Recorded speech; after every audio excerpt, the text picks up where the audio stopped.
Hey guys, how is everybody doing today? Welcome to our next episode of Scripting the Book, where we're going to talk about how the Grinch stole Christmas.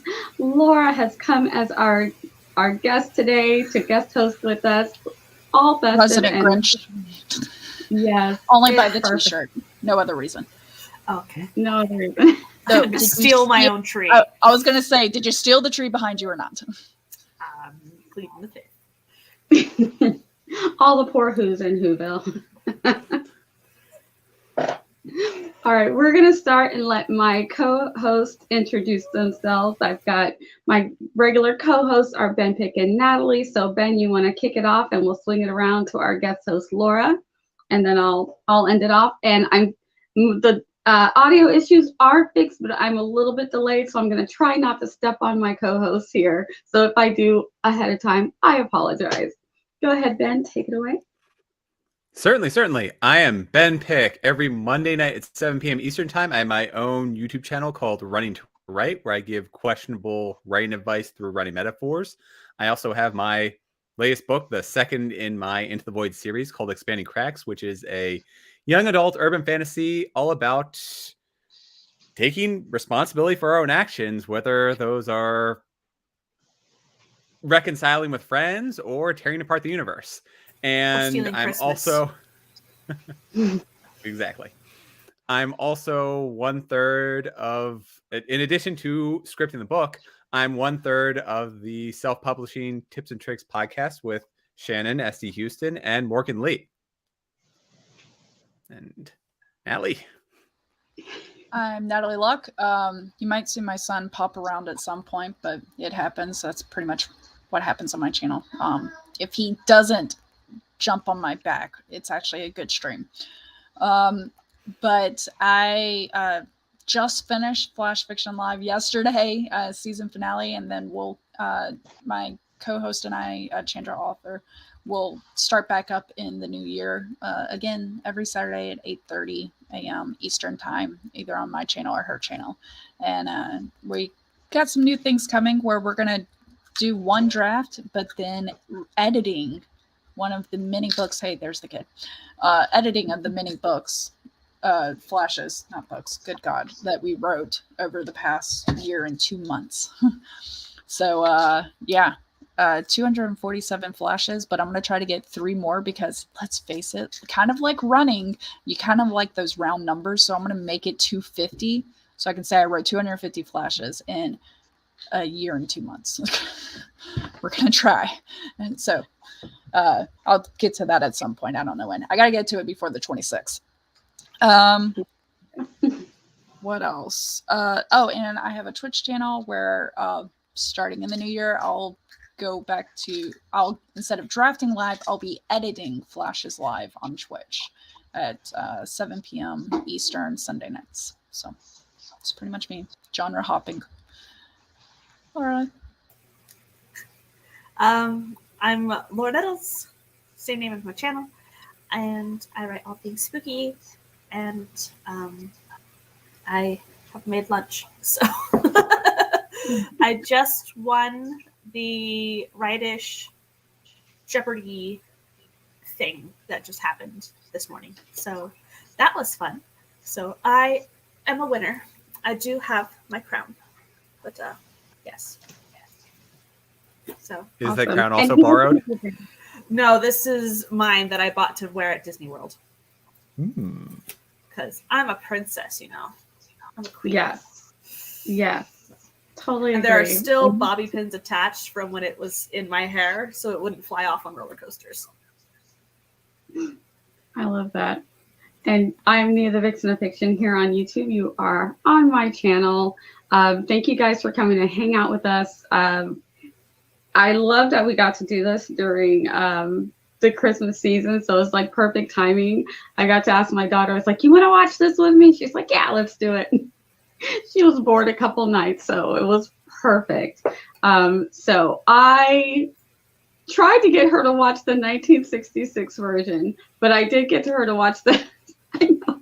She saw it when she was little. She goes, I remember that one. I'm like, okay. It's only half an hour.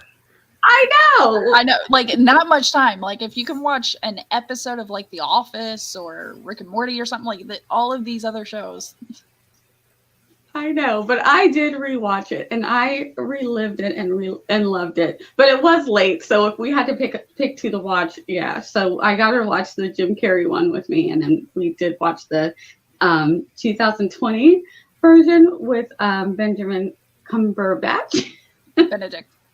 Benedict Cumberbatch, yes, thank you. I'm like, I knew I was going to mess up one or the other. Yes, Benedict Cumberbatch.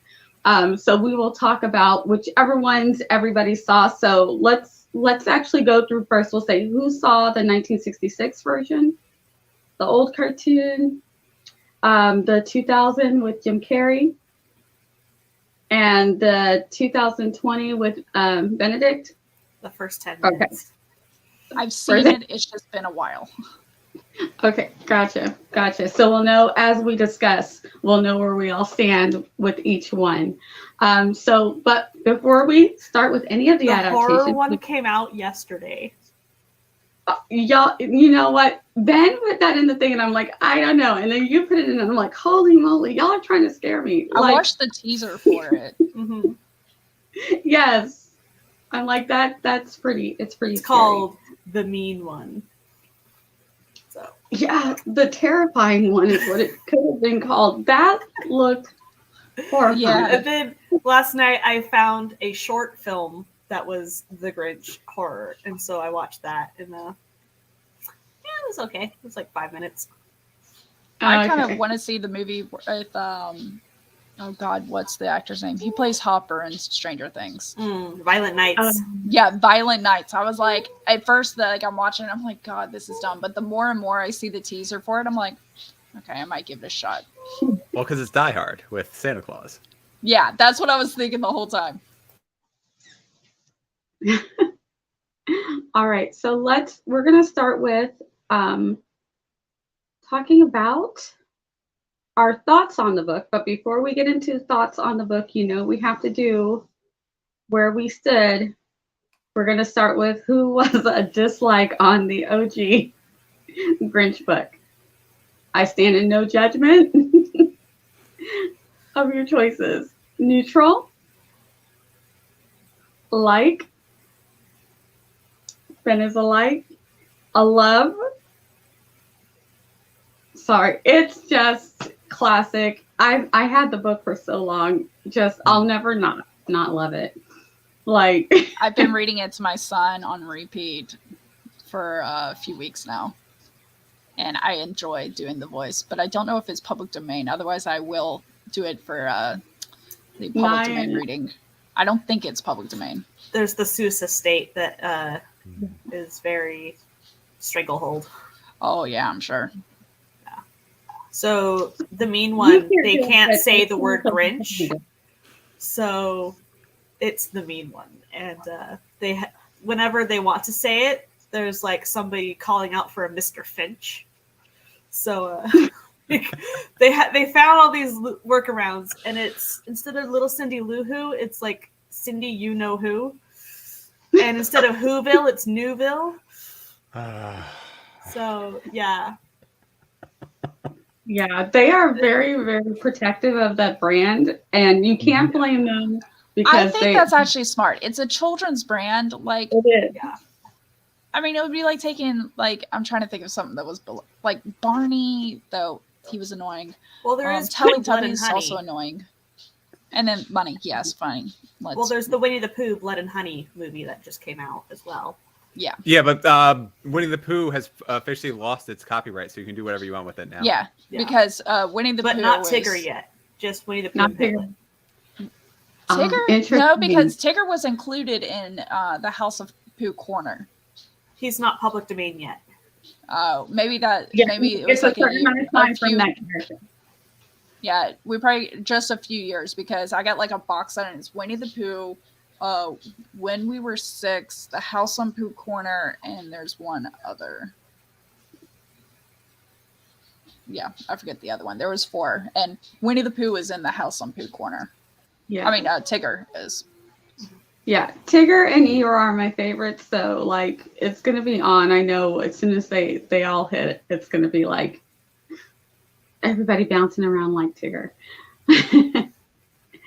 So now that we know where we all stand, so Ben, since you were the like, why were we at a like for and not love? Just out of curiosity. Like is fine, no judgment. I would say the biggest thing is I don't have that nostalgia for this. I never read it to any kids. I never grew up reading How the Grinch Stole Christmas. I mean, I had experience with the cartoon version, but I didn't read it until like this month. Wow, that's interesting. So like And it we is very- had, yeah, we had the book sets. So I had the book sets growing up, and then my kids had the book sets. And even when we had the hurricane that destroyed all of our books, some of my books and some of my kids' books survived. It's hilarious because sometimes it's the same book, and we're like, why couldn't we at least have mixed it up? Yeah.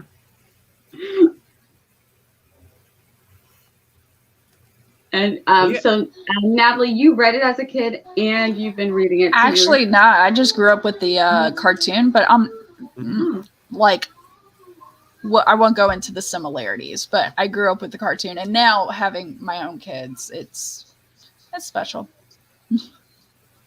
Yeah. And how about you, Laura? I'm assuming the book is like the cartoon. So, we didn't have that one as a copy growing up. So, yeah, I just love the story and the artwork. So, Yeah. yeah. So, for How the Grinch Stole Christmas, the story, what did you guys think of the story itself? The cadence was really good in the book. I think it was very smooth and kind of easy, especially like even made up words. It was clear how you're supposed to pronounce it, which was nice.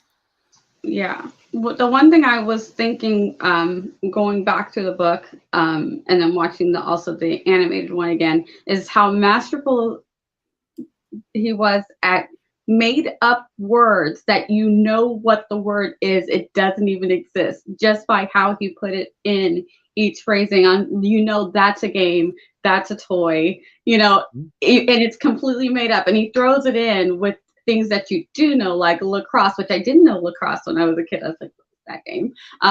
I did know when I was probably about a teenager. I was like, oh, that's what that is.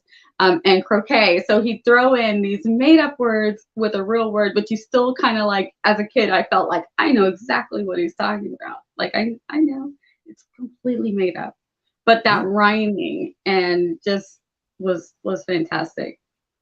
Oh, it is very Dr. Seuss. Absolutely. All right, let's talk about the characters in the story. What did you think about the Grinch himself in the OG story, which, yes, is very much like the movie. So if it's the movie that you're, if you're basing it on.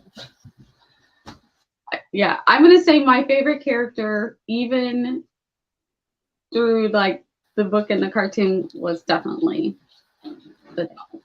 Yeah. Mm-hmm. Easily, he steals every scene. Yep. Max is amazing. We had a dog named Max. Like, Max is the coolest. I'm like, that's the strongest dog ever. Look at that pull that sleigh. Pulling that sleigh. Mm-hmm. Yeah. Max is just, Max is definitely the winner of the story. He offsets the Grinch. Like, he's the best, I would say, like, sidekick, but at the same time, it's like the friend that's non-judgmental and totally there with you, but they're not totally for it, but they support you. Well, it's also arguably I'm sorry. No, go ahead, Ben. I was going to say, arguably the Grinch would never go good if not for Max, especially with those sad puppy dog eyes. Those eyes, those puppy dog eyes. Every time the Grinch is doing something silly, and Max is just looking at him like, really, is this what we want to be doing? Mm-hmm. Yeah, I would say in the OG story, Max helped push the change for sure.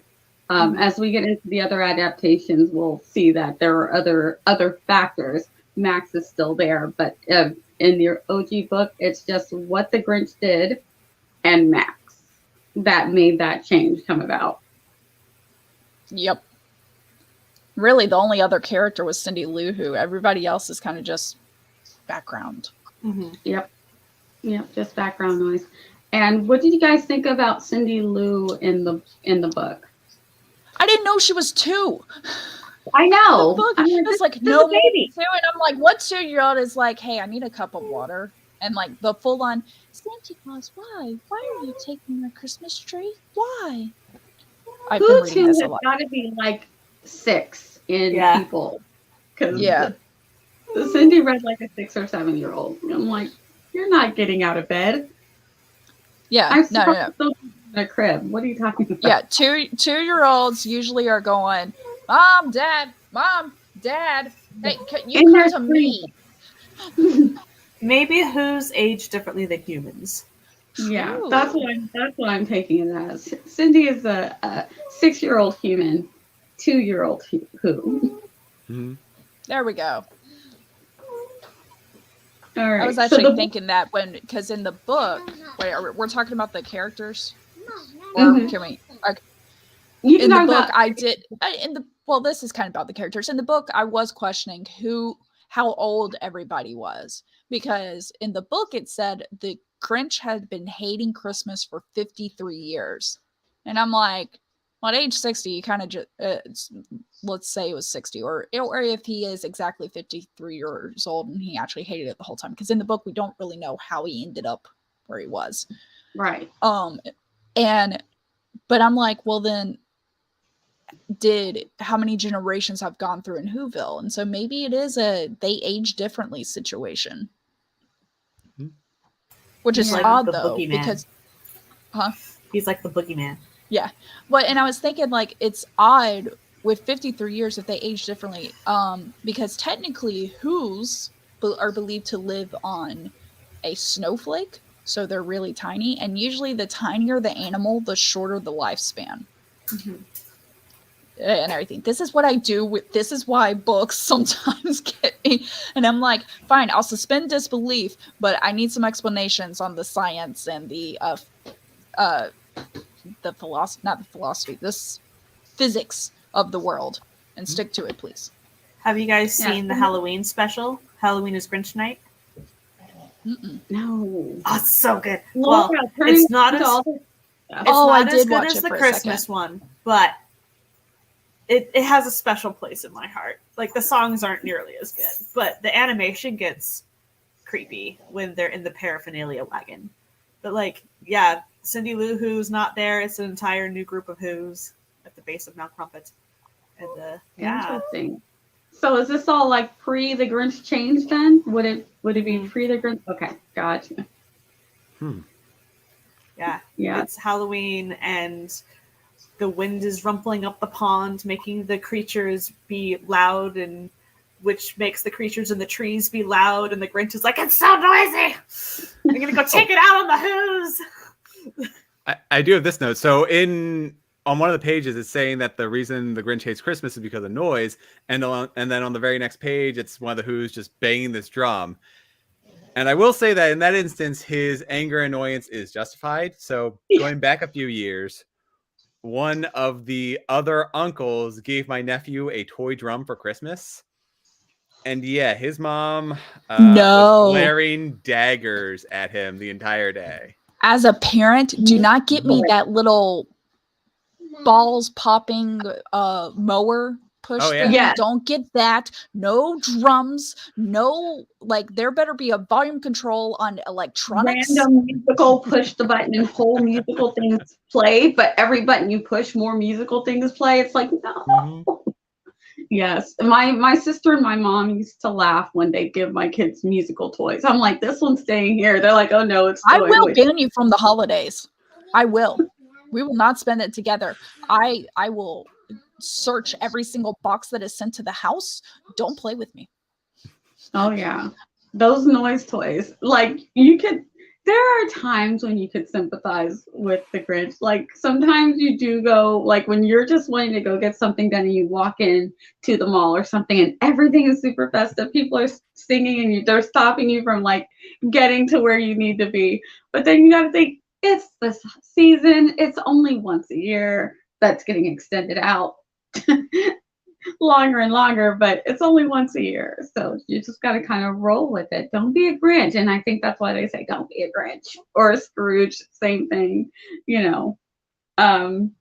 But speaking of all of the backstory that we get in other adaptations that we don't get, and are you okay with not really knowing the details of why? Like, is the noise and all the lights, is that enough to know that he's this annoyed that he's going to rob their whole Christmas?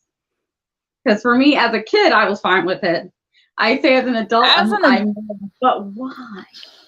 Yeah, because to me, like, taking all the decorations and stuff, like, I don't know. I feel like at a certain point he went too far. Maybe it was taking the food as an adult, where I'm like, all right, you didn't need to take the food. Steals Even the the crumb mouse. from the mouse. Yep.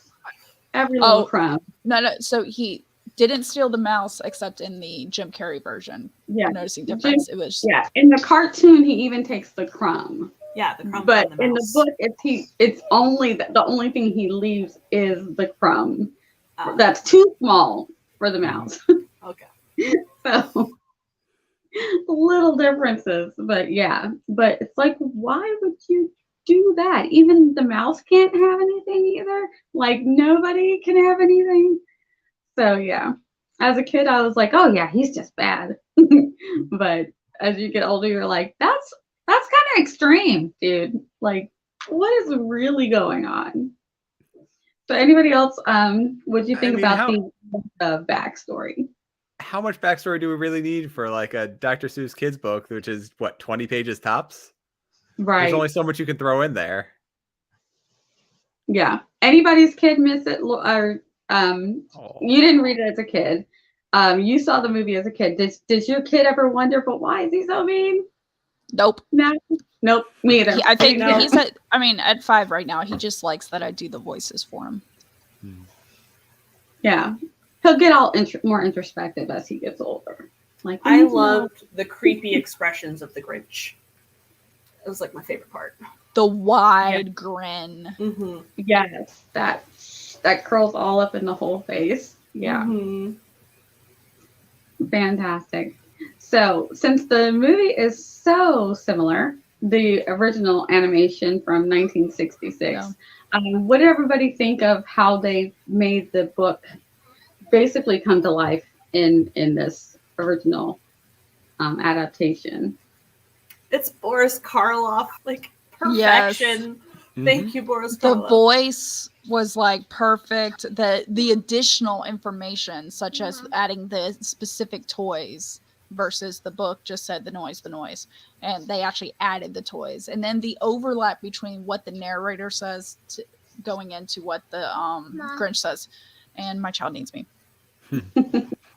I mean, this is the quintessential holiday movie, and up until 10 years ago, I didn't even really celebrate Christmas. But even growing up as a kid, I would always watch this movie, the cartoon and everything. It's my nephew's favorite. Mm-hmm. Yeah, yes. This is the one I saw. I saw this one probably every year.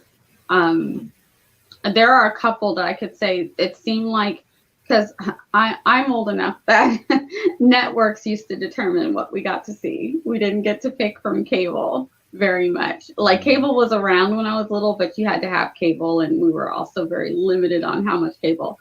But it was always the Charlie Brown Christmas and the Grinch, How the Grinch Stole. These were the ones that we got to see, and we looked forward to it every year. It's the same. It's going to be the same, but we didn't care. We had to see it. And you learn the song immediately, that You're a Mean One, Mr. Grinch, and you're singing it.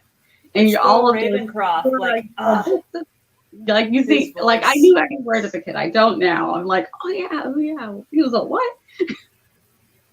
I would sing those made up words. Yeah. See, I'm like a huge nerd, so it's like, it's the Ravencroft. he's one of the singing busts in the Haunted Mansion. Like, yes, he's amazing. Yeah. Yes, he's Tony the Tiger, but like, his voice is just so perfect for it. And It really was. And the animators are some of the original, like Tom and Jerry, Chuck Jones, and I think it was Tex Avery. But like their animation style is just so simple, but so perfect to up the creep factor of the expressions. Like, you don't need the crazy intricate backgrounds. You just need to focus on the characters and the story, and they got it across, and it was very well done. And they even made the Grinch not crazy creepy after his heart grew. Like, yeah, that is true. Yeah. So for the 1966, who is a dislike? Anybody? Anybody dislike it? Who's a neutral? Like, love. Kind of. Like to love. Yeah. I love it. Yes, I love it. I love it, and it's mostly nostalgia. It is also the animation. Because I'm like Laura, I look at that animation, and for 1966, just the expressions on the face that they were able to convey, like, and the simplicity. Like, Cindy Lou was so simple. She didn't have feet, and they just made her just like dot around and just little two antler things that she. I mean, it was very. Yeah, simple. I didn't quite understand the antennae. But like, Boris Karloff is one of my favorite actors of all time, and he's the narrator, and it's just like, yes, more Boris Karloff content. Yes, I love that narrator voice. It was such a great voice. I only have him on my wall 5 times. I don't know. Oh my gosh. Any of the other, like, how they told the story? Did you guys like how the story came across in the OG? Oh, absolutely. I like the story. I like the additional rhyming, that they kept the rhyming going through. They made up, I mean, if you think about it, they made the song, the Whoville song that now has Continue the Whoville, you know, like, and now that is the song. And it almost is a Christmas song in its own right that has carried on for many years. Kind of like how Charlie Brown Christmas had made their own songs as well. So I think it's adding to the world for sure. Yeah, I like that they were original songs for it. Was that the first depiction on screen of Dr. Seuss? I wonder. Because if you think about it, we like that expanded more, and I think it's helped build the world of Dr. Seuss, since the books are usually very short. But I mean, if you think about it, we've had the Lorax, other times that Horton Hears of Who, and other times we've seen another Jim Carrey thing. Other times we've seen the Dr. Seuss on screen. It was like pictures from the book and just like zooming in with a camera and sweeping across the page. This was actually adding to the world Dr. Seuss already built. Yeah, so it looks like there were only shorts before How the Grinch Stole Christmas, unless I can find some more things in there. But it seems like the first movie was The Grinch. Sounds about right then. Yeah, and so this is the first time we're adding to the world and building upon it then. And then we've done it since. Yeah, I mean, it wasn't, like I said, there were definitely shorts before then. Yeah, because we had the videos with like, there's a walk it in your pocket. Those ones. But I think those were straight from the book, like reading the book, and it was stagnant pictures with a camera just sweeping across the picture or zooming in and out, kind of similar to like my voice narration stuff that I do on my channel, where I don't have video, it's just pictures, and I'm trying to be fancy with the way I have the camera on the Ken Burns.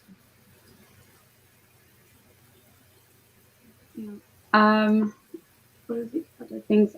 And I wanted to say my favorite character. Seeing my favorite character, Max, brought to life. It's so cute. He's so expressive. Very. Very. And we'll get into that especially when we talk about the 2000 adaptation. But yeah, just to see Max come to life and give the Grinch those looks, and when Max was powering through that snow and he drops in and he's got to push that thing up. The thing I didn't like was seeing the Grinch like the horse whip. The whip, yeah. I was like, no, don't do that to Matt. It was different seeing it actually happening. It didn't touch him. Even in the cartoon, they only made it make the sound and it didn't come near him. But even then, I was like, don't you touch like he that. jumped up and curled his tail just in time. But I think he still gave a yelp or something. Yeah, he's like, whoop, better go. But yeah, so just watching Max power through that snow, I was like, Max is my hero, even though he's doing the bad thing for the Grinch. He's just trying to be a good friend. He's trying to help this guy out. So yeah, I was all for Max. Wrong thing for the right reasons. Right? Wrong thing for the right reasons. Oh. So we're going to move from the 1966 adaptation to the 2000 adaptation, and let's see who was a dislike, neutral, like, and love. Any dislikes on the Jim Carrey version with Jim Carrey as the Grinch? Any neutrals with Jim Carrey? And any likes? I'm a neutral to like, and a love. Like to love? Like to love, Natalie? You're muted. That's like the whole having kids now and seeing their joy. So it kind of adds to it, making new memories. I was a dislike. Now I'm more of a neutral. Yeah. I have an entire list of quotes that might sway you to higher. Just saying. Like, and kissing the dog's butt. Like, what? That was, oh my gosh, I have a video because I couldn't believe it. So I'm watching this with Loki. And when it comes to that part, Loki's like, the first time he was actually sleeping on my legs. And I'm just watching.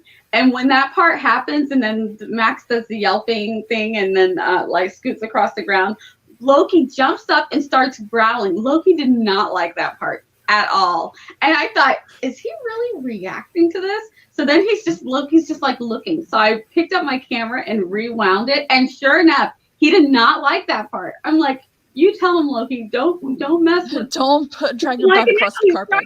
He's like, Loki's like, you don't mess with the dog. I was like, I'm with you on that part, Loki. We did not like that. And poor Max just scooting across like, come on, you're gonna kiss my butt. So gross. But for me, the neutral like is because I like Jim Carrey in everything's fine, Loki. Like I like Jim Carrey in small doses. Come here. Oh, the neighbor dog is barking now. So I like him in small doses, but like he's a bit much in a long film. Like for me, his acting can be, it's purposeful. But for me, it's a lot. But when he does smaller skits, like I became a fan of his from In Living Color. And I was like, this guy's great. Look at all the things he can do, the way he moves his body and his facial expressions are excellent. Change for the that voices yeah, it's excellent for that type of acting. It's just like, it's fantastic. But I can only take so much. Or before I'm like, okay, it's a lot. There's a lot happening. I need it in smaller doses. So that was probably why. But I feel like in this movie, I forget it's Jim Carrey. I have one son who loves that kind of stuff, so he's like cracking up the whole time. I'm like, you can take it down a notch. In this movie, I forget it's Jim Carrey though. Sometimes, like I hear his voice maybe once or like no more than 10 times through the whole movie. Like hear like, yeah, that's Jim Carrey's voice, but the rest of the time I'm like, it's the Grinch. There's nothing else. It's the Grinch. And I think it's because it's all the makeup, the design and everything, like all of it, the suit just works. Poor guy. So many hours in the chair, I'm sure. Yeah, every single set day. I think they did a great job with the set design. Yeah. It felt very Seussical, which was cool. It did. It did. And oh, I forget his name, but the other actor who he's also he's the same type of style of actor. He's also a clown actor. Oh my gosh, how am I forgetting? I'm blanking on his name at the moment. But he played Susie's dad. He was in "Don't Worry, Be Happy." That song. He also, but he was even toned down a little bit more. I think because he was playing Susie's dad. But when he's sliding across the ladder, that type of acting, I like that. You're talking Cindy Lou's dad, not Susie. Yeah, Cindy Lou's dad. But yeah, I forget that actor's name, but I thought Bill Irwin? Is that his name? Yes. Okay. God, I pulled IMDb up, so. You're our technology guy. Like, we make a comment and you go, well, actually, according to the internet. Yeah, I completely agree, because I don't know how many other actors could have pulled off that much of expression with being That the much Grinch. makeup. I don't know who else. Yeah, I don't know who else could. Yeah. Even without the makeup or anything like that. Like, he can do, if you see him on talk shows or whatever, he can do like the Grinch smile on Yeah, cue. because he turns his jaw out. Right. Yeah. Like, Jim Carrey is one of the few actors who could do it with or without the makeup. Yep. And towards Nia's point, my big problem is that an hour 45 runtime is a lot. Like, there's a lot of bloat in this movie. We were talking about with the book how we wanted more backstory, more this, more that, and they sort of swung the other way, where if this movie were maybe an hour or even 45 minutes, I think it could have told the same story without losing too much of it, and that probably would have alleviated some of your issues with being too much Jim Carrey. So Did there need to be a love interest for the Grinch? Yeah, that was a movie. an interesting take. That was a very interesting take. I'm like, I wasn't mad at it, but it was kind of like, what do you see in him? It was weird Yeah, though the to kid. see. Yeah, it's kids, and Martha May's licking a sucker, staring at him, and then she goes, "I just love Christmas, the red and the green." It's like, you're like 8. Because, and I'm assuming they're all 8 because there was he's 8-year-old and has a beard. Yeah, and I'm thinking this is again where whose must age differently.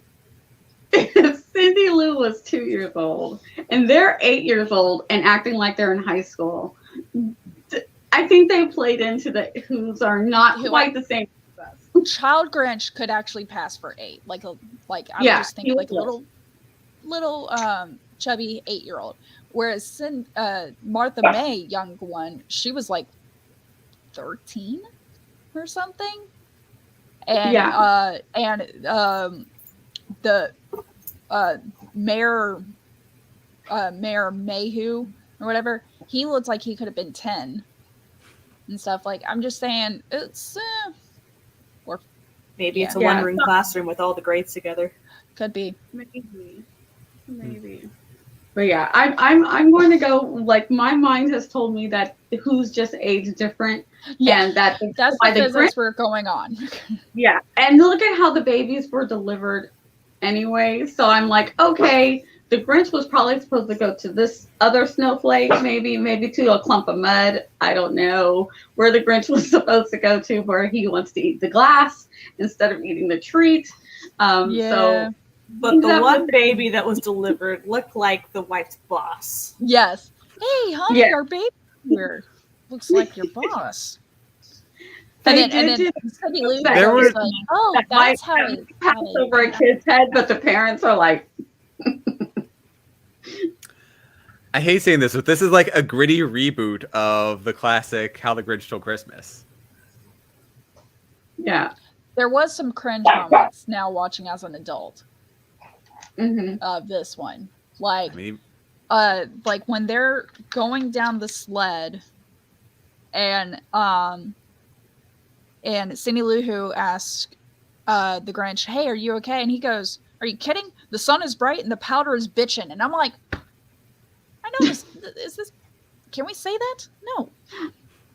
Yeah, that's like 80s. They used to say that, like, it used to be like surfer language. So I think that's like he's saying the waves are, but I don't know that kids know that now. So they're probably like, what word because is I mean, this? surfing crossed into snowboarding and stuff, and they were on a sleigh going fast downhill and stuff, and calling snow powder is definitely legit. Yeah. So they might need some things that age and language changing that we might have to like, this didn't mean what we think it means now. Back in the 80s and 90s, this was what it meant. But this was 2000. I know. God, has it been that long? Yes. Dang. Yeah, you scared me when you started this off and you were like, yeah, the Jim Carrey version in 2000. I'm like, I remember watching that in theaters. Yeah. Did I watch it in theaters? No, I remember watching the Jim Carrey Christmas Carol version in theaters. I watched that in theaters. Jim Carrey, God, he's a part of our childhood a lot. He really is. Like, it's For better I think or worse, it's Ace Ventura. Yeah, Ace Ventura was like my first, and then I watched Ace Ventura now as an adult. And I'm like, why did my parents let me watch this? Mm-hmm. So and the Mask, I was old enough that I could watch what I wanted to watch because I was already in my 20s. I think I was in my teens when he started with In Living Color. So yeah. So I was old enough to legit watch. I think the first thing I saw him in was The Truman Show. Which is that's a good one. Oh my gosh. That's probably one of my favorite things. Back to the Grinch. Yeah. So 2000 adaptation, I think set design was great. Very Seussical, as Laura said. Casting was well done. Everyone kind of put out the thing. I like some of the subplot. We didn't need the what is it called? The love interest. But I did like the contest between Martha May Whovier and Betty Lou Who. And then Betty Lou going around and stealing all the lights. Like, even one of the quotes in here was, she was like, Cindy, be a dear, could you go grab the light bulb in the fridge? I somehow missed that one. And they pull up and the dad goes, oh, all the lights are off. Your mom must be shopping. No, she's stealing all the lights for this display. And then she stole the traffic sign or traffic light and was like, look, I found the cutest light. And then you hear her crush. She goes, all right, come on, we're going to be late. Let's go. So like that was a good subplot and stuff. I kind of like that. And I at least like seeing a little bit more of the Grinch than just he hates Christmas. We at least got a reason why.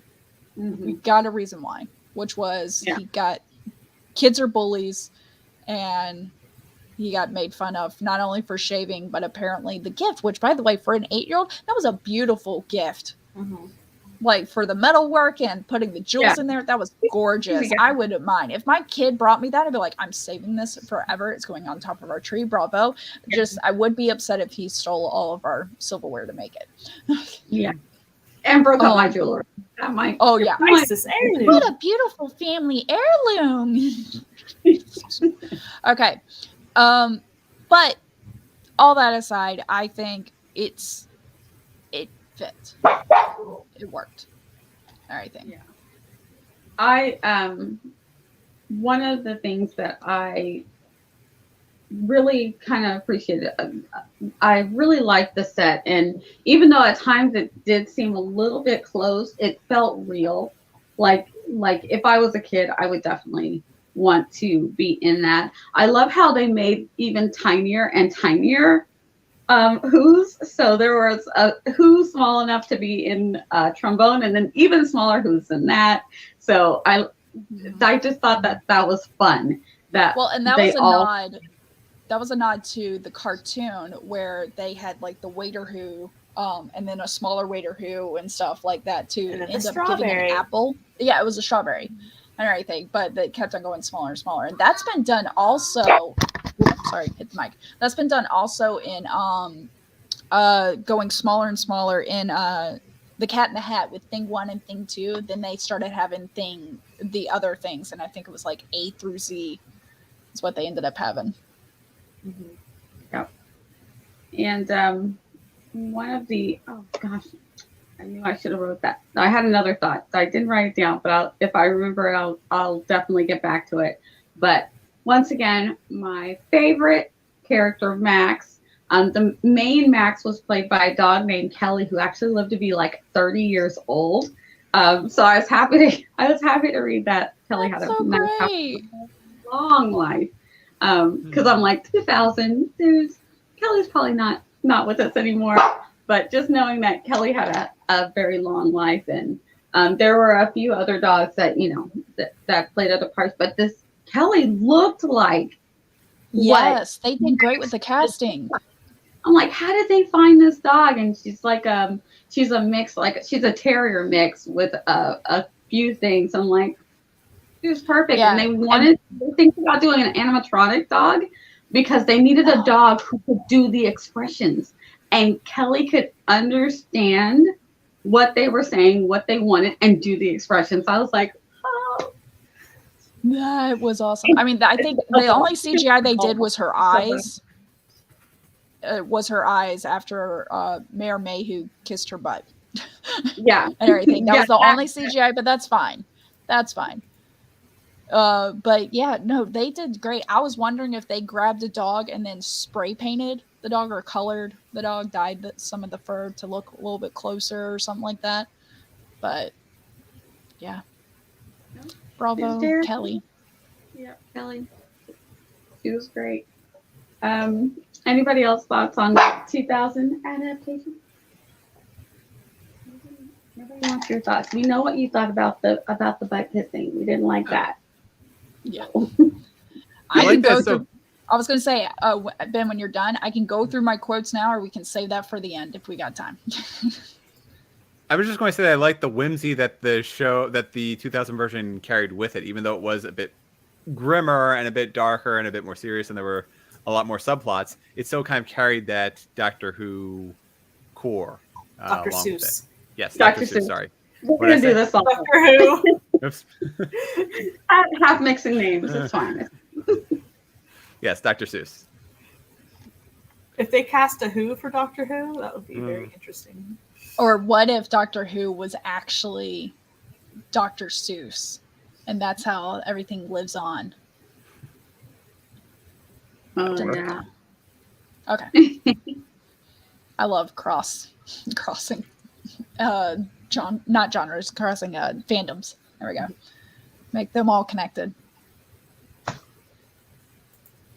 Oh, I remember what my thought was. I liked that they didn't make the Who's perfect in this one. So you got to see that they might have thought they were perfect, but they had all kinds of flaws. So they were just mean sometimes and arrogant, and they did seem to like their stuff. They did, especially I'm gonna blank on all names, but yeah, the way that the mayor like offers her a ring and she doesn't say anything. She's like looking. The Grinch is like right there. If you don't want this ring, say no. But she's looking at the bling and then looking at the car, and he's looking at her like, that's all it takes is a flashy ring and a flashy car. And he's like, yeah, you people are exactly who I thought you were. So yeah, I like that. I like that plot of like they were so materialistic. And then how it connected where the Grinch was like, are you kidding me? I could hang myself with all the ugly neckties that end up in the dump, you know? Yeah, that your garbage monologue was excellent. Like, I know where all end up right in the garbage. Hi, Eva. So yeah. Just I appreciated that because I think it can just seem like, oh, he took from the original book, he took all their stuff and didn't like their noise, and then after he took it, they were just singing and everything was fine, So I like the idea that even if I didn't like all of the subplots, that they gave us some meat to chew on. Yeah. Oh, one of my favorites was when they say, and the Grinch stood there hating the Who's, he pulls out the phone book and goes, alphabetically. And I was like, okay, that works. Yeah. And when he's in the mailroom just throwing out stuff and he's like, jury duty, blackmail, pink slip. Went out a lot. That really can disrupt life. Chain letter, eviction notice, jury duty. Oh my gosh. Could you imagine? just like, what is going on? Oh, and then So, the yeah. whole satire. Like, what? Okay, so Zootopia made fun of the DMV. The Grinch made fun of the Postal Service. Like, the stamp of fragile coming down and crushing the boxes. Yep, exactly. Yeah, so you guys let us know in the chat which one. I clicked on it and then clicked off it. Which one is your favorite iteration? Any other thoughts on the 2000 adaptation before we get on to quickly talk about the last one? Because Ben, you did not see the last one, and did you only see a little bit of the last one? The first Laura? 10 minutes. First 10 minutes. So at least you can tell us aesthetically what you think. So any other thoughts on the 2000? I'll hold off on the quotes until the end if we have time. Yeah. All right. We'll do that then. So let's move on to whoever saw or however much of the 2018 adaptation you saw. Were you any dislikes on it from the three of us? Neutrals? Likes? Yeah, I'm a Neutral to like. I'm pretty solid in the like. So for me, for the 2018, I really liked how Benedict did the voice. I almost, for me, I didn't recognize. I wouldn't, if you didn't tell me it was him, I wouldn't have known. And I've seen several things that he's in. He really kind of like crotchety. He has a diverse voice. I mean, between like what was it, Smog, whatever. Smog. Smog, the dragon, and then this voice. I like he's very versatile. Yeah. So what are, since you only saw the first 10 minutes, what are some of the things that you liked and didn't like about the parts that you saw, Laura? I don't know. I thought the animation was okay, but I was let down by the set design a lot. Like even the Lorax had better Seussical set design from what I saw of the Grinch's lair. It was very just like stick stuff on the stone wall and just zoom up the staircase into his cavern. And it was like, it felt a little clean to me. There's nothing whimsical except for like the stairs for Max to get the coffee machine. And I was like, I did like that. The Max, with the way that they did Max pushing the button. Of course, Max is my favorite. So I always kind of like zoom in on the Max stuff. So the way Max gets his coffee and goes up the elevator thingy majiggy, and so that was all cute, but it felt clean to me. And it was a lot like the Grinch, and I don't want to compare them, but yet we'll get to compare. But like he runs out of food, and that's what the thing that why he has to go back into town. It's very clean. It's not as messy. Where the other one might have been a little bit too messy and too gritty a little bit. This one felt really like. I think they wanted something that was more okay for kids to watch. Something inoffensive that the parents can just turn on. Yeah. I kind of feel that. I thought some of the music was okay. I'm like, I remember these songs kind of coming out, and they're like some of those like 2018, 2019 kind of moderner Christmas hits. Some of the rap songs, so I was like, those were okay. I recognize them and I hear them on occasion, so I was like, they were okay. And I did like Keenan played this really, he at the end he's like, oh, that's my best friend, because he plays this like oblivious kind of character who just thinks that the Grinch, there's that Grinch, look at him, and the Grinch is like so annoyed with him, but you know, he just lights everything up all the time, and the Grinch is like, oh, trying to like get, because he's got to go past him to get from Whoville back to his lair.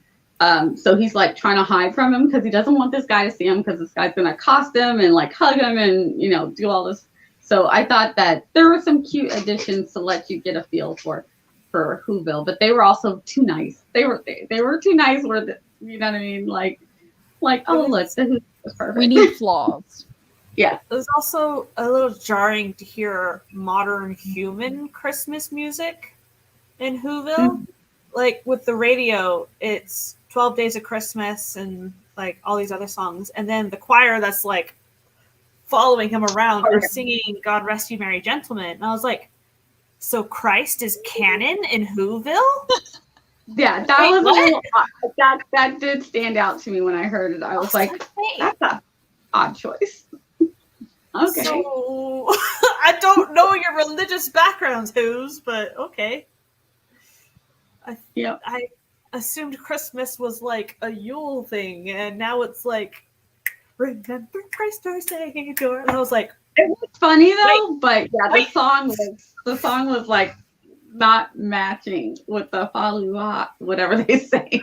I feel like they just chose a song that would sound okay if it was sung really fast and like trying to keep it going. I was like, yeah.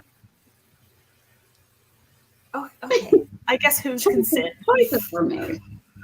Especially when they had artists who were creating songs for it. I feel like they could have actually just create, but maybe they just wanted something that people would recognize and understand what was happening. So I was like trying to understand the song choice. The scene itself was done more world building. Yeah, that part, Laura. What did you think? Converted, exactly, Eva. Who was the missionary to the snowflake? What do you think of it, Natalie? The 2018. Oh, I think she's trying to get her last quotes down. I was texting my daughter because so that I didn't have to get up. I was like, hey, can you get your brother some milk? He's been asking, and I didn't want to step away. I thought it was good. It's been a while. I almost forget the plot a little bit. Like the things I remember is I know the storyline is completely different, which I enjoy. Like that each one kind of like took its own take. I mean, the closest between the book and the 3 films is the cartoon, and the book is the closest. Everything else is like, we're gonna branch out. I can't remember. Did they still rhyme in this one at all? Yeah, just not. They didn't do it as much. Like when they, I think when they did like it's like his shoes were too tight. So there were like things that I remember. Now they all start to blend when you watch them kind of close together. But I'm like, I'm pretty sure that they did. Just it wasn't as much. I think they did more in the 2000, and of course the 1966 was completely almost verbatim. So yeah, they did it was less. Did you guys know there's a 20? Where'd it go? Oh, come on. A 2020 version of The Grinch that is a musical. Yes, I heard. We're not covering that one. I wasn't prepared. I'm not prepared for it, but I did see that. I will say, when it came, as a kid, I hated musicals. Like, I didn't like the little "Where Are You Christmas" in the Jim Carrey version moment. I didn't care. So that's the musical. Oh dear Lord! I think the guy playing the Grinch is from Glee. Yeah, they certainly made choices. Yeah. I think I've seen one of the songs from that one. Oh my God. There's very few musicals that get me, and it's gotten better over the years. The first musical I enjoyed was Rent. Then I got exposed to Wicked. Sweeney Todd. Yeah. Hunchback of Notre Dame. Any other final thoughts on the 2018 version, and then we can get into making some comparisons and our favorite changes. I'm gonna say I always enjoy seeing more of anytime we get more of the world. So seeing Cindy Lou reminded me a lot of Lilo from Lilo and Stitch, just her attitude.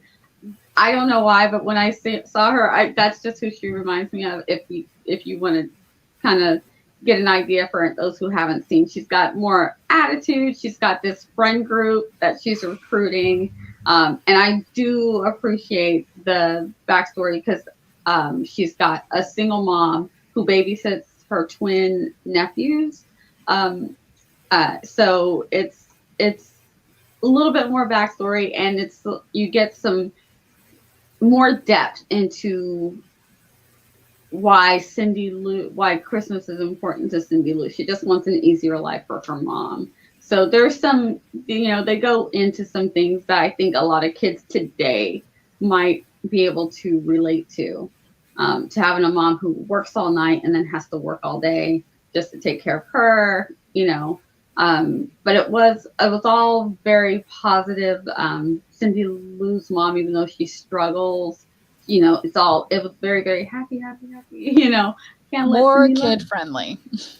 Yes, all very much kid friendly. Yeah, kid friendly. The grittiness was definitely gone for this one. So this is like, I feel like the in between the cartoon and the Jim Carrey version. This was like the stepping stone for kids as they grow up. Yeah, and there's addition of other animals, the helpful animals. Yeah, totally kid friendly. So you've got the other helpful animals that are helping them, especially when the sleigh goes, it's up at the top. So there are things that are 100% the same. But then you have these animals that I think kids, like little kids especially, like to see other animals who acting. So there were these little things that you could definitely tell it was made to be more for children. Animals you can make toys out of. What's that, Laura? Animals you can make toys out of and sell. Oh, 100%. Like, I was actually thinking about it. I remember in the 2000 Grinch, there was a remote control Grinch sitting on a tiny car from when he's escaping. I remember that toy. I didn't get it. Thank God. I didn't want it, but I remember going, "Are you kidding me?"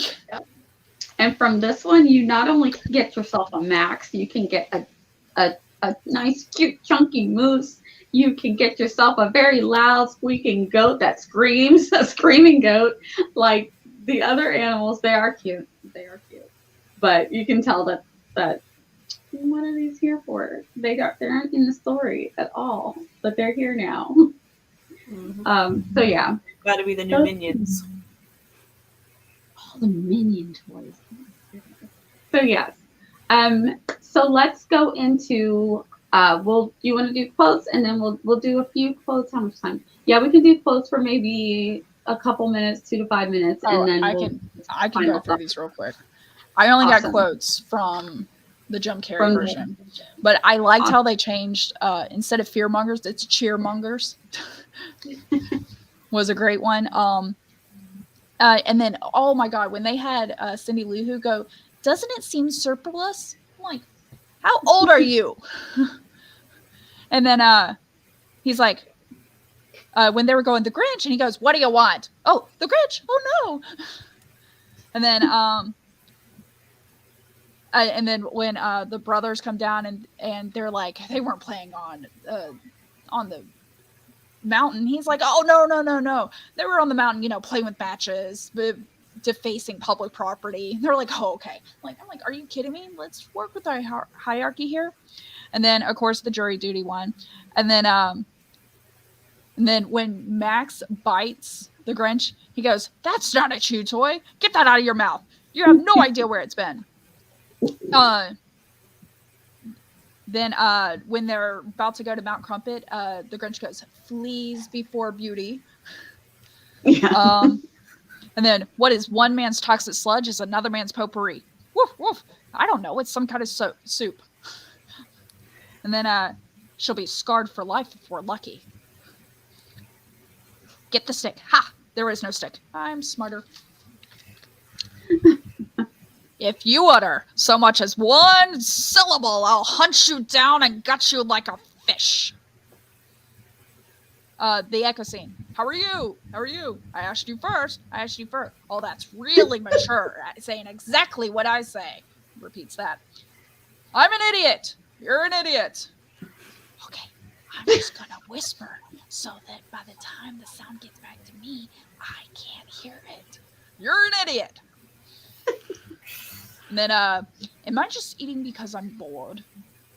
Oh, and then I thought this was fabulous. The recorder was called a blabacorder. And I was like, that is genius. Yeah. Just the way they came up with that. Oh, and then let's face it, when the Grinch is outside the party, it was totally a single or married couple party, putting the keys in there in the fishbowl to grab. Like, the adults knew what was happening. Oh, and then yeah, no, my friend texts me, and then Santa, bye. When his first, which how mad would he be to grow up and know that his first word was Santa? No one ever told him. I would love to see an adult reaction. Oh, yeah, that is true. Yeah. That is true. I forgot that. Yep. Oh God. And then Mayor Mayhew, where he's go, maybe if you hear the truth, you'll understand why. Put her back into it. And I'm like, that's a switch. All right. Did I have a crush on the Grinch? Of course not. I didn't ask that. Oh, right. Right. Oh, that was very cute. That was very cute. Oh, and then with the teacher, please take the bag off, put the book down, and your foot. And just like, first off, what size shoe does he wear at age 8? I'm just saying, that shoe was huge. Okay, we can do a couple more. Okay. Pick your fave, Nat. Oh, no. I know, right? Do you know how much I have here? Oh, who knows? This whole Whovelation could change my entire outlook on life. Really? No. Oh, and then 4 o'clock, wallow in self-pity. 4:30, stare into the abyss. 5 o'clock, solve world hunger. Tell no one. Yeah, that's what he's saying. He's too busy. He doesn't have time. Oh, here we go. Last one for you. What if it's a girl prank? What if it's a cash bar? How dare they? I know. Like, you can't resist a cash bar. Well, I can because I don't drink, but Yeah, like no. It would, if it was cash bar, that means you gotta pay. you have to pay. If it's That's a even host worse. bar, if it's a host bar, that means open bar or open bar. Cash bar, like, you're making people pay. No. I know, and so that's when he was like, "What if it's a prank? What if it's a cash bar? How dare they?" Like, the cash bar is what set him off. Yep. All right. Let us do our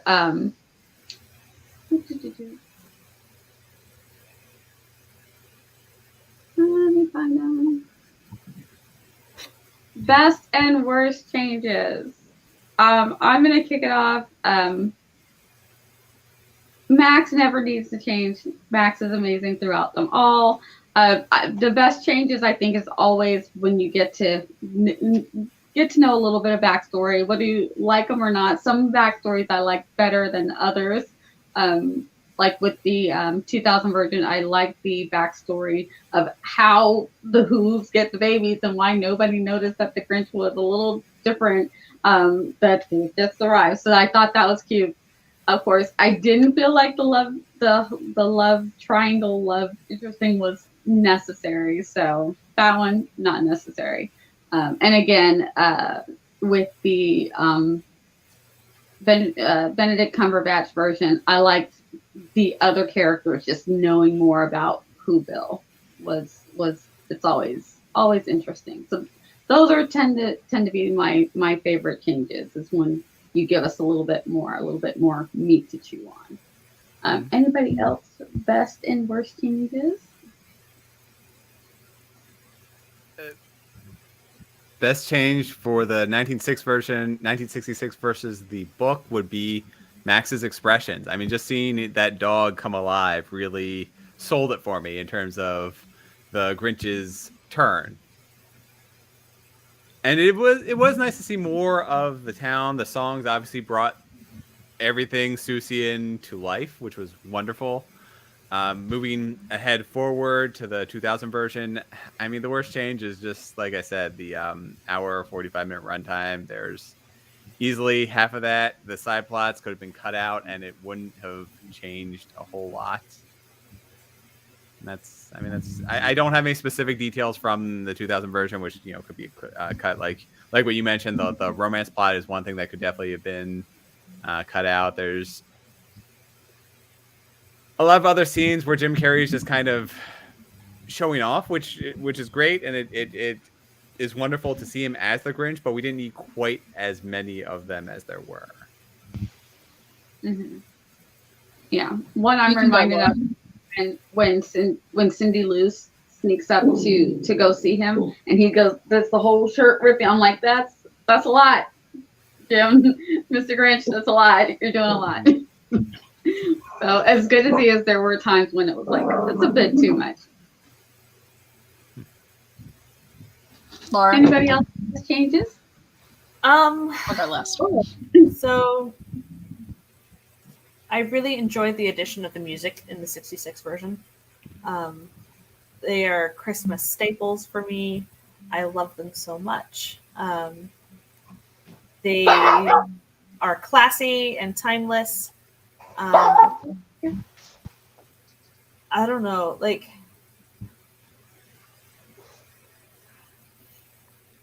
I just love the 66 one.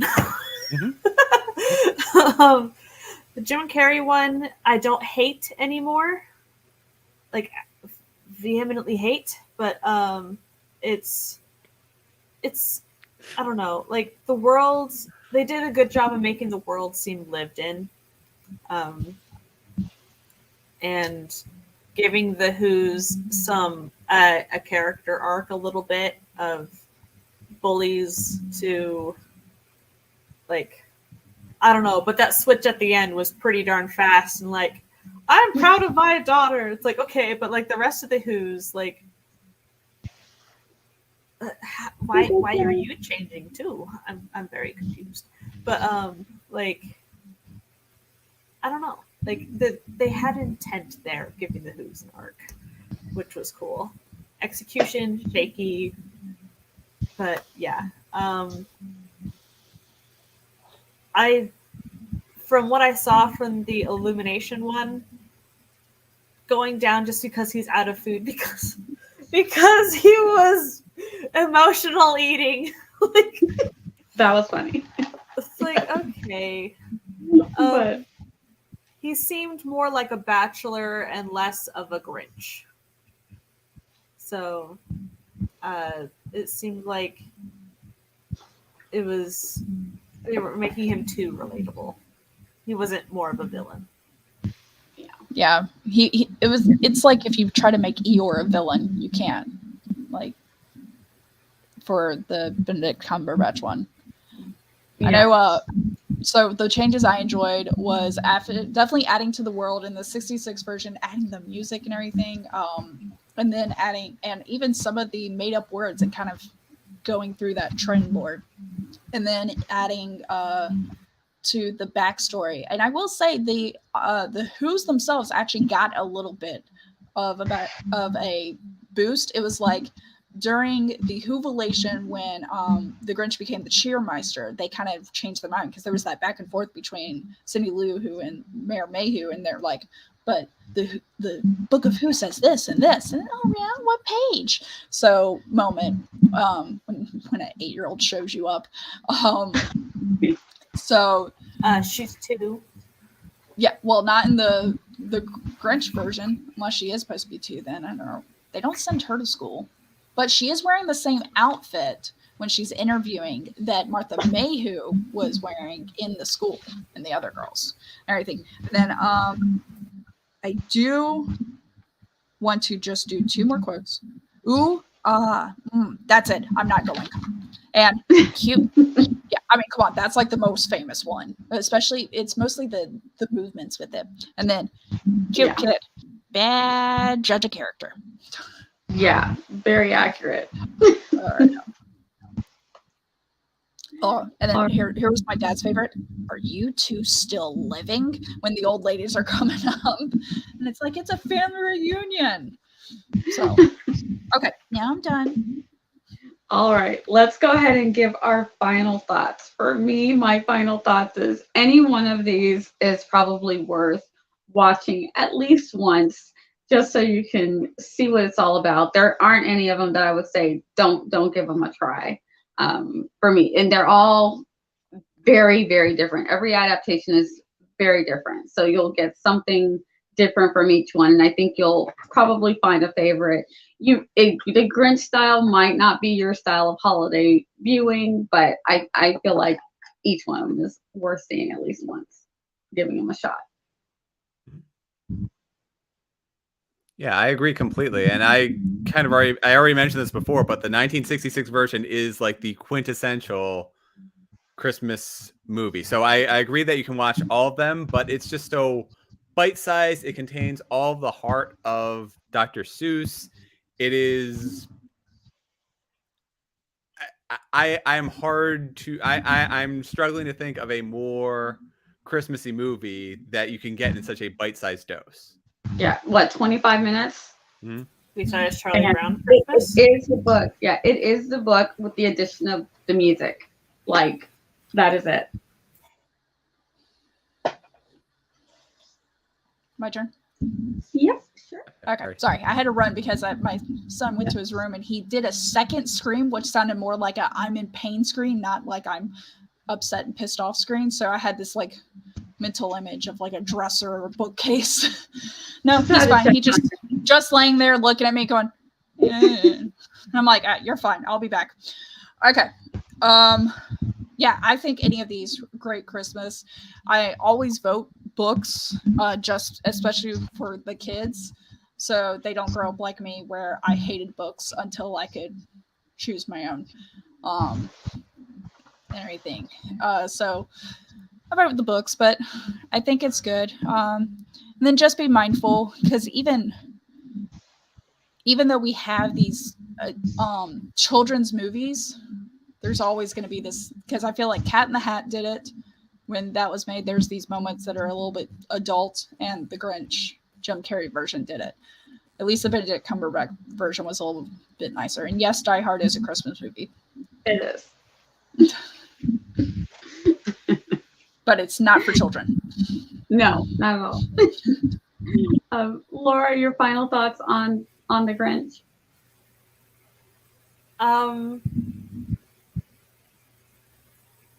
I still just love the 66 version so much. Watch it every year. And I don't know, maybe it's because my major was animation that I love it so much as well. But yeah, I love the idea of the Grinch, and I think it's a really fun story to explore. And yeah, I don't think it's overdone yet. It's just such a fun little, like, it's a different take. It's not somebody being Scrooge over money. It's a different take, and so that's nice. But yeah, give it a go. It's fun. Yeah, I'm gonna agree. I loved it. I love the 66 version. Grew up with it, and yeah, it's definitely a classic that I think is going to continue to just transcend time. So loved it, and enjoyed the others to varying degrees. I did enjoy the others, but yeah, that 1966 one, spot on. The addition of the music, just perfect. And Max is the best. Yeah, I'm a doctor. They'd be great with that. I'm even fine with getting backstory for Cindy Lou Who. It's fine. Yep. Because Yep. Yeah. All right, he's trying to get my attention. He knows. I feel like he knows when we're about to wrap it up, which we are. So those are our final thoughts. Let's let everybody do an outro and let us know the next thing that we can see you in, so that everybody can know where to find you. And everyone is linked below. So if you're not liked and subscribed, if you're watching on the replay, go ahead and give everybody a like and subscribe. They've got great content, and varying content too. It's fantastic. So we're gonna start with Ben. Books. And we'll swing it back around. Go ahead, Ben. Thank you. Yep, I am Ben Pick. You can find me every Monday night at 7 p.m. as Writing to Write on YouTube. I also am here, obviously, scripting the book, but I'm also in self-publishing tips and tricks with Shannon S.D. Houston and Morgan Lee. We're having our year-end wrap-up celebration, whatever you want to call it. That is this Friday at 4 p.m. Eastern Time, 3 p.m. Central, and whatever else that equates to, wherever you are in the world. And yeah, I'll see you all in January for this episode, or for our next script in the book. Mhm. So happy New Year. Yes. WNet. There you go. No, I'm telling my daughter she's talking to me. I'm like, okay, I'm about to speak. Give me one more minute. Natalie Locke. For the only thing output you're going to see from me is maybe the random IG posts at times, but for the most part, it'll be every Friday me narrating a public domain book, which pretty sure the Grinch is not. Though you got a little taste of the voices I did for him here, and I guess. I'll come back with Flash Fiction Live, I believe, January 7th. That's a Saturday. As well as you'll see here, hopefully by January 22nd, I will have read Fire and Blood and watched House of Dragon. We'll see. Fingers crossed. We'll see how far everybody gets. I'm Laura Nettles, same as my channel. I do all things spooky. If you want to pick up some spooky stories for Christmas, I don't know. Like I don't have any Christmas themed ones. Well, I do have one. Well, one winter one. But I'm in quite a few anthologies and collections. One of them is middle grade, and it is for charity. It is called Wimbledon Common by Black Hair Press. And my short story version of My Plant Lady called Miss Sundew is in there. So if you want to support charity and read one of my stories, Wimbledon Common, available on Amazon. Yes. Yeah, I said the wrong day in my outro. It's this Thursday, December 15th. There we go. Everybody gets that. So I'm Nia the Vixen of Fiction. The next time you see me will be Tuesday night at 7 p.m. I do writing and productivity sprints every Tuesday night. And then this Friday, I'm not doing a lunch sprint. Instead, at 4, we are doing a planning sprint. We're going to get ready for the new year. So if you need to plan or like to plan, you can come hang out with us for that. And I think everybody was alluding to that. Next up, we have Fire and Blood, House of the Dragon. I know we've already secured one guest. Shannon wants to join us for that one, so that'll be super exciting. We'll see how much. I've already watched the series, so I know that I at least have that down. I need to read the book, so we'll see how far I get. I don't know. I'm trying to suss out if you can read part of it without getting spoilers. If I can read part of it without getting spoilers for the rest of the series, then I'll do that. If not, I only said that I just didn't want to get spoilers before watching the first season, which is done. I did excellent at not getting spoilers before watching it, so everything was kind of like a shock. So many shocks, surprises. So On par. Wait. Is it like the Red Wedding situation where everyone was like, there were some situations where Spoilers. Yeah, I'm just not saying what kind. No. Was it the shock like Red Wedding situation? Not gonna say they're a red wedding like, but there were situations that shocked me. So not kid friendly. So if you have kids, you might not want to watch this one with your kids. At least not with your little kids. I would say definitely 18 and up. For me, like I can't watch this with my kiddo. So just a heads up on that one. I don't know how the book is yet because I haven't read it. But I will be reading it. It's on my end of this year to January TBR. So as soon as I can fit in time to start, I'm going to get started on it. So if you haven't watched the series or read the book, you've got plenty of time because we're doing it towards the end. I think we have it tentatively set for January 22nd, I believe. So you've got time to watch and read if you want to come hang out with us for that one. And that is all that we have. You guys, thank you guys so much for hanging out in the chat with awesome comments. And you guys of course, always lovely to have you, Laura. Ben and Natalie, y'all are the best. I love doing this with you guys. And the quotes. I love the quotes because I'm like, oh yeah, I remember that. I remember that one. That one was funny. So it's fantastic. It's just expanding my repertoire so that I can plug it into random conversation and have people stare at me and go, why? Why'd you say that? You Like, never know when you're going to be on Jeopardy.